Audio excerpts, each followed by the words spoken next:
हमारा north star Polaris जो पुराने समय से यात्रियों को डायरेक्शंस बताते आ रहा है, बहुत ही जल्द शायद फटने वाला है। 6 सितंबर 2023 को यूके के एक prominent research organisation the Royal Astronomical Society को एक रिसर्च पेपर सबमिट किया गया। उस पेपर का यह दावा था कि हमारा पोल स्टार पोलारिस यानी कि हमारा ध्रुव तारा शायद बहुत ही जल्द फटने वाला है। अब एक्चुअली में हमारा ध्रुव तारा एक तरह का सीफिएट स्टार यानी कि वो एक फ्रीक्वेंट इंटरवल पर रेडिएशन एमिट करता है, लेकिन एक साधारण से सीफिएट स्टार के रेडिएशन एमिट करने का जो टाइम होता है वो काफी प्रेडिक्टेबल होता है एंड हेंस वो ग्राफ पर कुछ ऐसा दिखता है। Now what is strange, you know, same चीज जब एस्ट्रोनॉमर्स ने पोलारिस के केस में देखी तो उसका ग्राफ कुछ ऐसा बना, एकदम अनप्रेडिक्टेबल सा, यानी कि वो एक अनइवन तरीके से रेडिएशन एमिट कर रहे हैं। अब ऐसा कब होता है आपको पता है? वेल, नासा ने लास्ट टाइम जब बीटल जूस में ऐसा सिमिलर फिनोमिनन देखा था तो उन्होंने सीधा ये कहकर कंक्लूड कर दिया था कि बीटल जूस किसी भी वक्त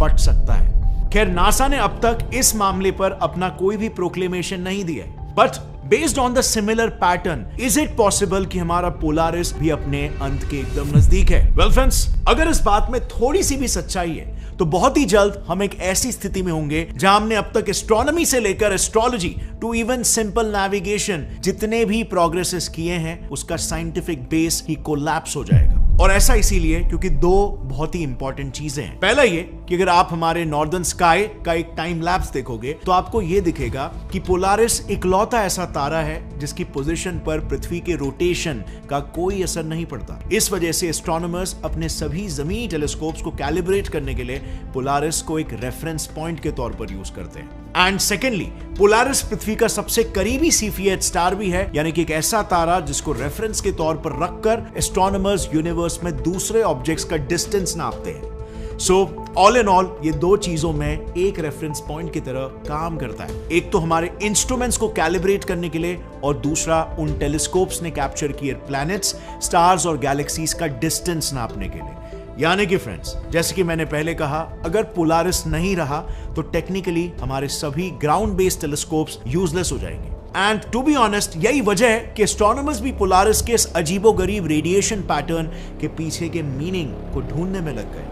एंड यू वोंट बिलीव उन्हें क्या मिला। उन्होंने ये डिस्कवर किया कि पोलारिस के इस बर्ताव के पीछे एक दूसरे तारे का हाथ है। तो देखो, साल 1911 से ही साइंटिस्टों को यह पता था कि पोलारिस एक सीफियाइड वेरिएबल है, यानी कि वो पीरियोडिकली डिम और फिर वापस से ब्राइट होता है। और इसीलिए साइंटिस्ट कई सालों से उसके इस डिम ब्राइट होने के पीरियड का एक रिकॉर्ड रख रहे थे। लेकिन रिसेंटली उन्होंने ये देखा कि अचानक से पोलारिस के डिम और ब्राइट होने का जो नेचर है वो प्रेडिक्टेबल से अनप्रेडिक्टेबल होने लगा। और इसीलिए जब उन्होंने दोबारा से इसे स्टडी करना शुरू किया तब उन्हें पता चला कि पोलारिस एक 3 स्टार सिस्टम है। Yes, you heard that right. और हम एक्चुअली में जिस स्टार को पोलारिस समझते हैं वो असल में पोलारिस ए और पोलारिस ए बी की एक जोड़ी है जो कि हमें दूर से एज अ सिंगल स्टार दिखाई देती है। Interesting right? और फिर रही बात इस ट्रिपल स्टार सिस्टम के तीसरे स्टार की, तो उसका नाम है पोलारिस बी, जो हर 30 साल में पोलारिस ए और ए बी की जोड़ी के इर्द गिर्द एक लंबा चक्कर काटता है। अब जैसे कि मैंने पहले भी कहा, हमारा पोल स्टार एक सीफिएट वेरिएबल स्टार है जो अकॉर्डिंग टू एस्ट्रोनॉमर्स हर 4 दिन में डिम और ब्राइट यानी कि पल्सेट होता है। एंड सो उसके इस करंट स्ट्रेंज बिहेवियर को समझने के लिए एस्ट्रोनॉमर्स ने 1850 से अब तक उसके पल्सेशन पीरियड के डेटा को एक ग्राफ पर प्लॉट किया। सो यहां पर आप देख सकते हो 1850 में उसका पल्सेशन पीरियड 3.96 डेज से थोड़ा कम था, बट 1950 तक वो 3.97 डेज हो गया। यानी कि 1850 से हर साल उसका पल्सेशन पीरियड पिछले साल के मुकाबले थोड़ा बढ़ रहा था। और कुछ कैलकुलेशंस करने के बाद एस्ट्रोनॉमर्स को पता चला कि पोल स्टार का पल्सेशन पीरियड हर साल 4.5 सेकेंड्स से बढ़ रहा है। बट अब सवाल आता है, इसकी वजह क्या हो सकती है?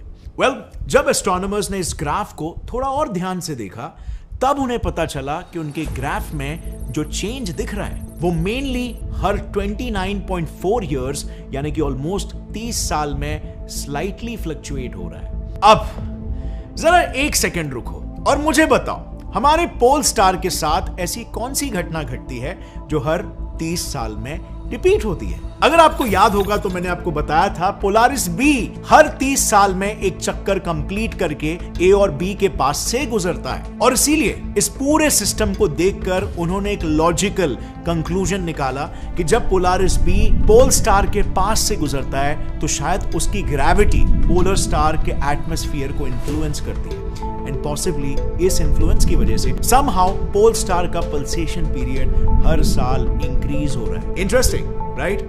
So what, mystery solved? Well, आप ग्राफ में देख सकते हो ये जो पैटर्न है वो सिर्फ 1960 तक ही प्रॉपर्ली फॉलो हुआ। उसके बाद उसके पल्सेशन पीरियड में अचानक से एक डिप आया और फिर अगले 30 सालों तक वो फिर से अपने रेगुलर पैटर्न में ही राइज हुआ, एंड देन जब नेक्स्ट 30 इयर्स में उसे और ज्यादा राइज होना चाहिए था तो वो सडनली फिर से डिप होने लग गया। और साइंटिस्ट भी ये बात अच्छे से समझ चुके थे कि हो ना हो हमारे पोलारिस के पल्सेशन के साथ जो वियर्ड चीजें घट रही है उसमें पोलारिस बी का नहीं बल्कि किसी और चीज का हाथ है। एंड नाउ इस स्ट्रेंज बिहेवियर को देखकर एस्ट्रोनॉमर्स को लगा कि शायद पोल स्टार अपने लाइफ के आखिरी स्टेज पर हो सकता है, क्योंकि मोस्टली स्टार्स अपने आखिरी समय में ही वियर्ड तरीके से बिहेव करने लगते हैं। लाइक बीटलजूस का एग्जांपल ही ले लो। नासा के अनुसार उसकी ब्राइटनेस भी ऐसे ही पैटर्न में फ्लक्चुएट हो रही है, जिसे देखकर उन्होंने उसके फटने की वार्निंग भी जारी कर दी। और इसीलिए इस दिशा में जब एस्ट्रोनॉमर्स ने हमारे पोल स्टार के फटने की पॉसिबिलिटी को भी एनालाइज किया तो आप मानोगे नहीं उन्हें क्या मिला।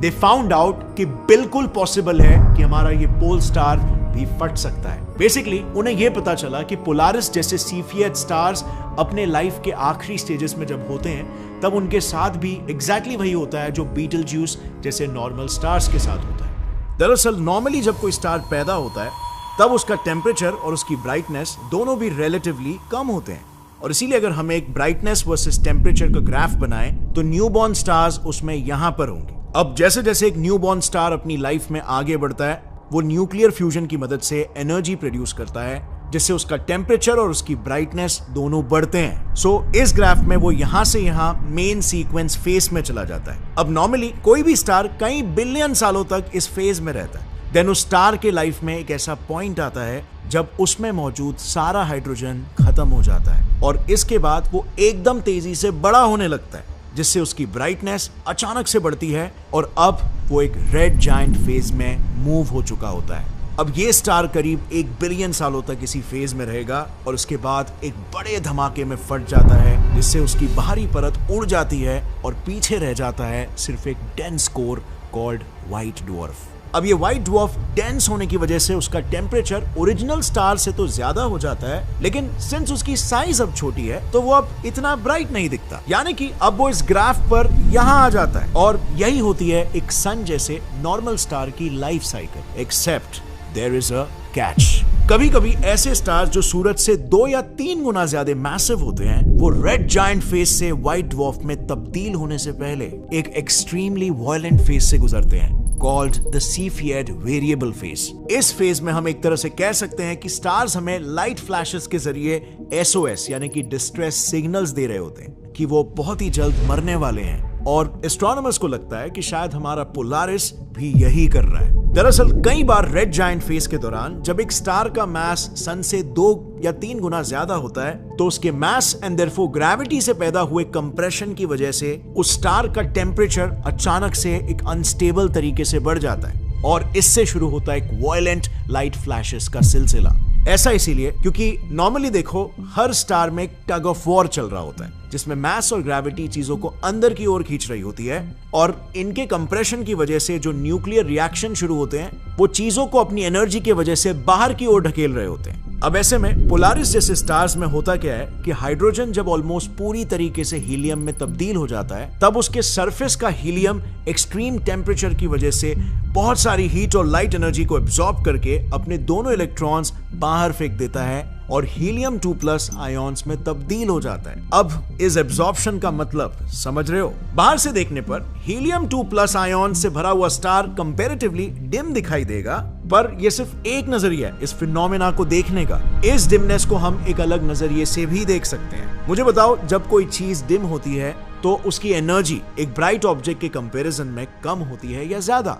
ऑब्वियसली कम। तो बस यही होता है पोलारिस जैसे सीफियट स्टार्स में भी। दरअसल जब हीलियम 2 प्लस आयॉन्स बहुत ज्यादा एनर्जी एब्जॉर्ब कर लेते हैं तब वो बहुत ज्यादा इधर उधर मूव करने लगते हैं एंड बिकॉज ऑफ दिस ऐसे स्टार्स में उनके गैसेस को बाहर ढकेलने वाला फोर्स अंदर खींचने वाली ग्रेविटी से स्ट्रॉन्ग हो जाता है और नतीजन ऐसे स्टार्स साइज में एक्सपैंड होने लगते हैं। पर एक्सपेंशन का सिंपली मतलब है कि अब तक जो कंप्रेशन और टेम्परेचर बढ़ रहा था और उससे हीलियम 2 प्लस में जो कन्वर्ट हो रहा था ये सब थम जाएगा और बस एग्जैक्टली यही होता है Cepheid स्टार्स में। स्टार्स के ठंडे होने से वो हीलियम 2 प्लस आयॉन्स जिन्होंने एनर्जी के बदले अपने दोनों इलेक्ट्रॉन्स को बाहर फेंका था वो अब अपनी एक्सेस एनर्जी फिर से लाइट के रूप में बाहर फेंक कर अपना एक एक इलेक्ट्रॉन वापस एक्सेप्ट करने लगते हैं, creating helium ions in return. और इस बाहर फेंकी हुई लाइट की वजह से अब फिर से स्टार ब्राइट दिखने लगता है। यानी कि अब अगर ये पूरा डिम ब्राइट होने का प्रोसेस किसी वजह से बार बार रिपीट होते रहा तो बाहर से देखने पर ये He2 प्लस और He प्लस के बीच का फ्लक्चुएशन हमें पल्सेटिंग डिम ब्राइट फ्लैशेस के रूप में दिखाई देगा।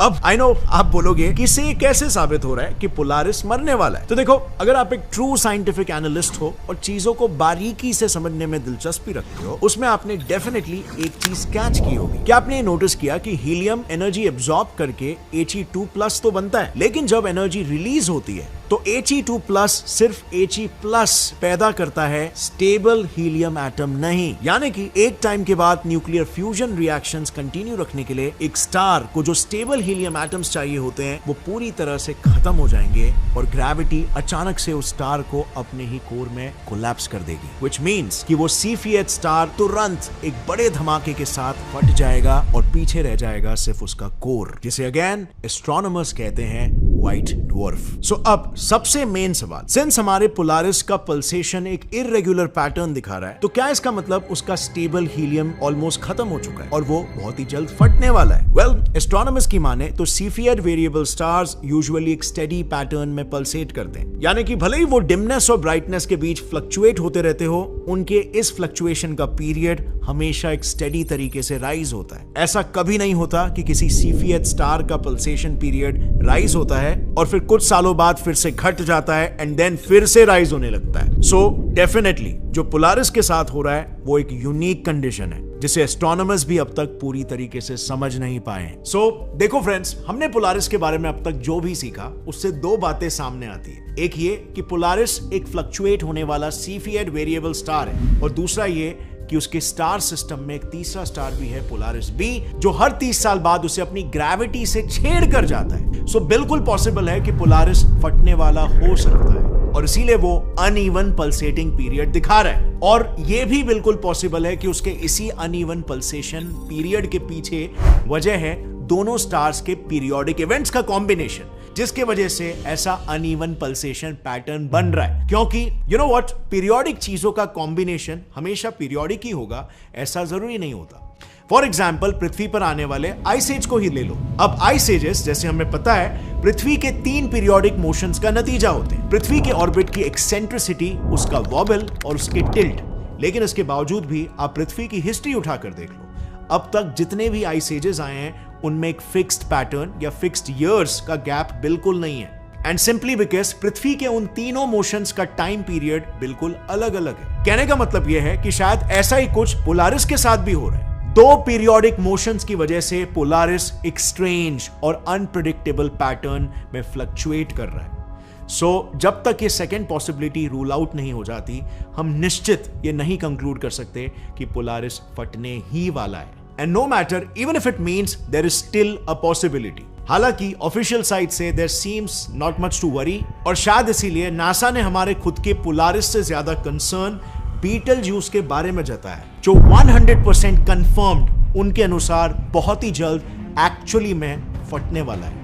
अब बीटलजूस एग्जैक्टली कब फटेगा और क्या होगा जब वो फटेगा, इस पर ऑलरेडी मैंने एक डिटेल वीडियो बनाई है जो बहुत ही इंटरेस्टिंग है। You should definitely check that out. So click over here and see that video. और अगर फ्रेंड्स इस वीडियो से आपको कुछ भी नया सीखने मिला या आपकी क्यूरियोसिटी सेटिस्फाई हुई तो एक लाइक जरूर ठोकना और get set fly science channel को सब्सक्राइब कर लो और बेल नोटिफिकेशन दबाओ ताकि आगे आने वाली ऐसे ही नॉलेजेबल वीडियोस आप कभी भी मिस ना करो। See you next time. Till then, as always, stay curious, keep learning and keep growing. जय हिंद।